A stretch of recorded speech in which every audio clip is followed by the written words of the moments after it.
आज बात करने वाले हैं चंद्रमा ग्रह की। एक बहुत ही विचित्र ग्रह।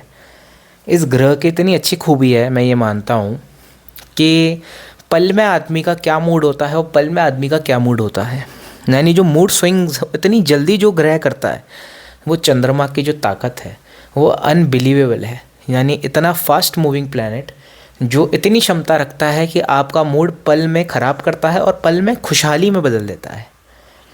चंद्रमा, मैं ये मानता हूँ कि यही नहीं दर्शाता कि आपके इमोशन हैं, पर चंद्रमा में जब हम डीप एनालिसिस करते हैं तो ये बात भी निकल के आती है कि चंद्रमा आपको ये भी बता सकता है कि आपको अपना चंद्रमा कैसे बैलेंस आउट करना है। स्वयं ग्रह ही आपको बता देता है। चंद्रमा वाटर बॉडीज़ भी है, चंद्रमा आपकी मदर भी है, चंद्रमा आपका मन भी है। मन का जो संतुलन है वो चंद्रमा के हाथ में होता है। चंद्रमा को बैलेंस आउट करने के लिए सबसे अच्छी जो चीज़ मुझे लगती है, बहुत ही सरल भाषा में आपसे कहूँ तो चंद्रमा के बगल में जो ग्रह बैठा हो, यानी चंद्रमा से युत होते हुए या चंद्रमा से युति होते हुए जो भी प्लैनेट हो, उसकी एक्टिविटी करने से आपका चंद्रमा बैलेंस हो जाता है। आप एक काम एंड पीस पोजीशन में आ जाते हैं। तो मैं आपको बताता हूँ कि चंद्रमा के पास अगर कोई प्लैनेट बैठा हो तो कैसे आप उसकी यूटिलाइजेशन कर सकते हैं। चंद्रमा के साथ अगर केतु हो तो आपको एस्ट्रोलॉजी में इंडल्ज हो जाना चाहिए, स्पिरिचुअल एंगल बढ़ा देना चाहिए, और साथ ही साथ अगर आप आयुर्वेदा से कनेक्ट हो जाएं तो बहुत ही बढ़िया हो जाता है।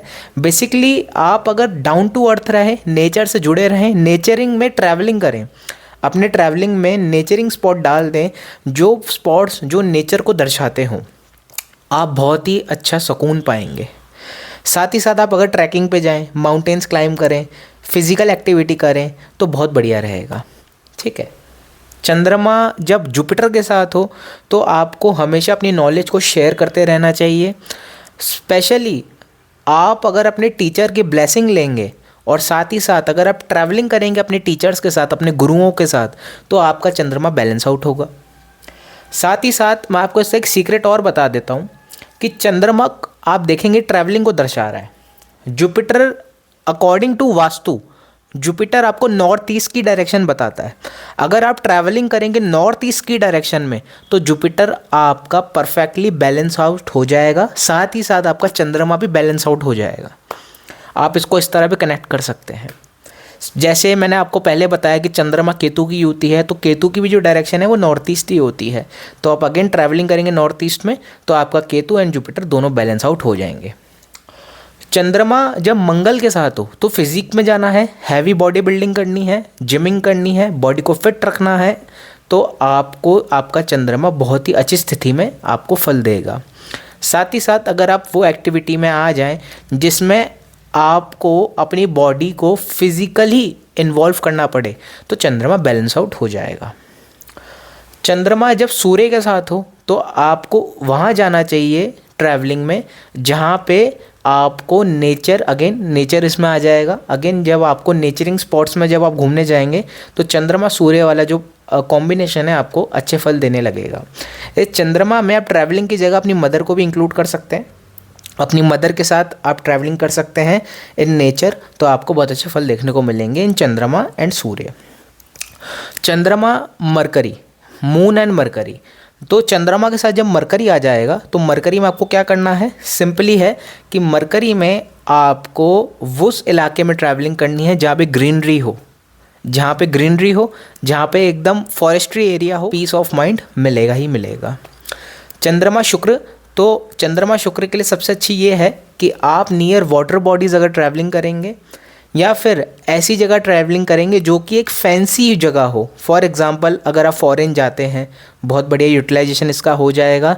साथ ही साथ अगर आप अपनी मदर के साथ शॉपिंग करने जाते हैं तो चंद्रमा शुक्र इस तरह से भी बैलेंस आउट आपका हो जाएगा।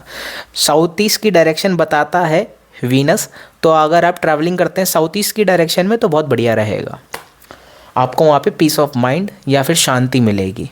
ठीक है। चंद्रमा के साथ जब हम ले लेते हैं, सारे प्लैनेट हो गए, हाँ, चंद्रमा के साथ जब हम राहु को लेते हैं तो राहु बेसिकली क्या बताता है, अ प्लेस जहाँ पे डिफरेंट कल्चर हो, जहाँ पे डिफरेंट कल्चर अडॉप्ट किया जाता हो। तो अगर आप चंद्रमा यानी ट्रैवलिंग करेंगे फॉरेन सिटीज़ में, फॉरेन कल्चर में, तो आपका चंद्रमा राहु बैलेंस आउट हो जाएगा। साथ ही साथ दोस्तों ये भी मैं आपको बताऊं, राहु क्या है, राहु इल्यूजन है। तो अगर आप सिनेमा जाएंगे अपनी मदर के साथ तो इस तरीके से भी चंद्रमा राहु बैलेंस आउट आपका हो जाएगा। चंद्रमा राहु वाले के लिए एक चीज़ मैं आपको और बताता हूँ, बिकॉज राहु यहाँ पे साउथ वेस्ट की डायरेक्शन बताता है, तो ट्रैवलिंग करेंगे अगर साउथ वेस्ट की डायरेक्शन से तो बहुत बढ़िया आपको रिजल्ट देखने को इसके मिलेंगे। तो ये सारा होता है चंद्रमा का खेल कि चंद्रमा जिन जिन प्लैनेट के साथ हो आपको उस डायरेक्शन में जाना चाहिए। चंद्रमा जब शनि के साथ हो तो अगेन आपको वेस्ट डायरेक्शन में ट्रैवलिंग करनी चाहिए, बढ़िया रहेगा। साथ ही साथ आपको अपनी मदर के साथ ट्रैवलिंग करनी चाहिए वेस्ट डायरेक्शन में, तो चंद्रमा शनि बैलेंस आउट आपके हो जाएंगे, वहाँ पे आपको पीस ऑफ माइंड मिलेगा। तो इस तरीके से आप कर सकते हैं, इस तरीके से आप यूटिलाइजेशन कर सकते हैं। साथ ही साथ जिनका चंद्रमा शनि है इनका एक ओपिनियन मैं और देना चाहूँगा कि आप वर्क प्लेस या आप कोई ऐसा वर्क प्लेस चुनें या आप ऐसी जगह जॉब करें या ऐसी जगह अपना व्यापार करें जहाँ पे नियर वाटर बॉडीज़ आपका व्यापार कनेक्ट हो रहा हो। तो इस तरीके से आपका ऐसे यूटिलाइजेशन पूरी तरीके से कंप्लीट हो जाएगी। ठीक है, तो इस तरीके से आप करेंगे, इस तरीके से यूटिलाइजेशन करेंगे। अब कई लोगों का क्वेश्चन होगा कि अगर चंद्रमा अकेला बैठा हो, अकेले प्लैनेट के साथ बैठा हो, यानी कोई प्लैनेट उसके साथ नहीं हो, वो अकेला एक प्लैनेट बैठा हो, तो क्या कर सकते हैं? तो कुछ नहीं कर सकते हैं, आप सिर्फ और सिर्फ ट्रैवलिंग करिए और साथ ही साथ मेडिटेशन करिए। साथ ही साथ आप कोई ऐसा प्रोफेशन चुनिए जिसमें आपकी ट्रैवलिंग होती रहे ऑन अ रेगुलर बेसिस, तो आपका चंद्रमा बैलेंस आउट हो जाएगा। तो होप आपको वीडियो अच्छी लगी हो। वीडियो अच्छी लगी हो तो दोस्तों लाइक करिएगा, कमेंट करिएगा, शेयर करिएगा। जय माता दी।